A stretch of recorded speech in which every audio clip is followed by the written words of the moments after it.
Eu já falei que eu gosto das coisas requintadas, gostosas, diferentes, né? Parte culinária.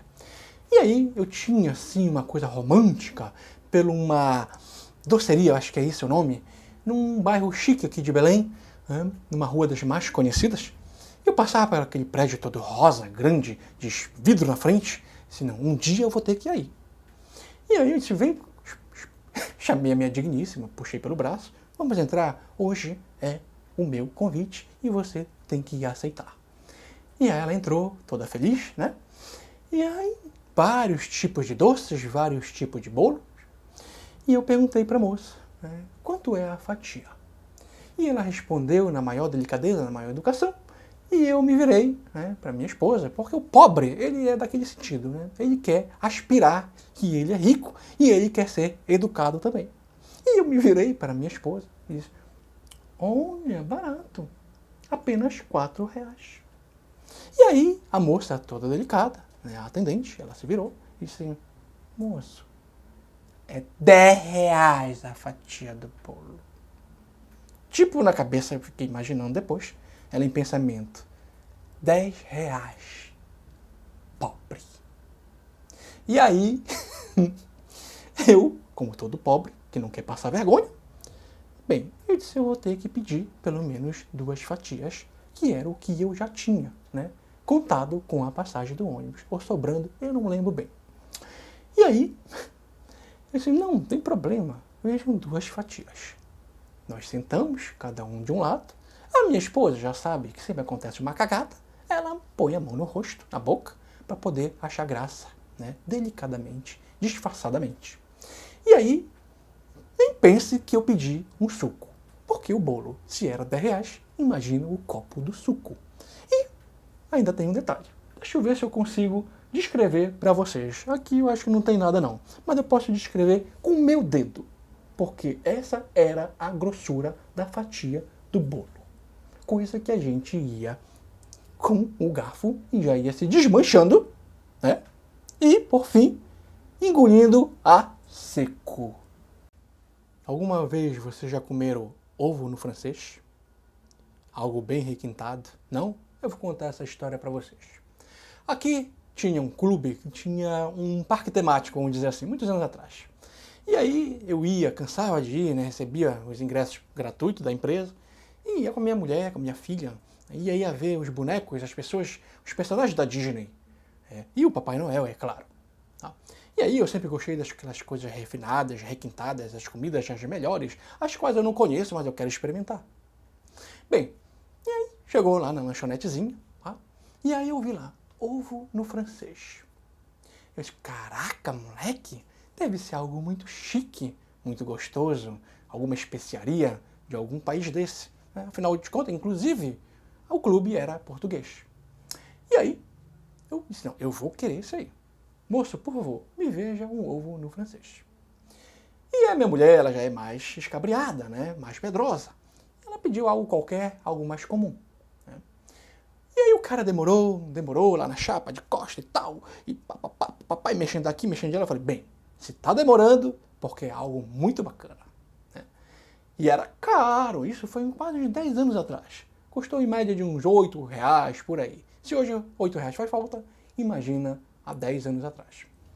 E aí custou, eu falei, caramba, deve vir aquela coisa adubada, aquela coisa cheia, né? O aroma deve vir, quando ele se virar, nossa, que gostoso.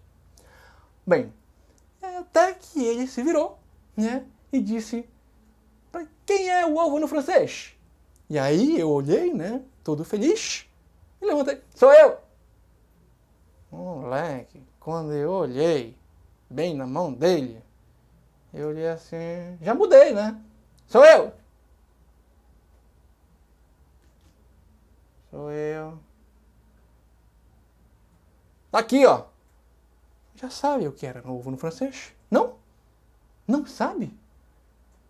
Pão com ovo, moleque. Pão com ovo, moleque. Pão. Moleque, eu até me arrepiado. Eu olhei assim. Eu disse, não, tem que ter... O cara demorou, bicho. Eu abri o pão, uma fatia de pão, ovo, outro pão. 8 conto.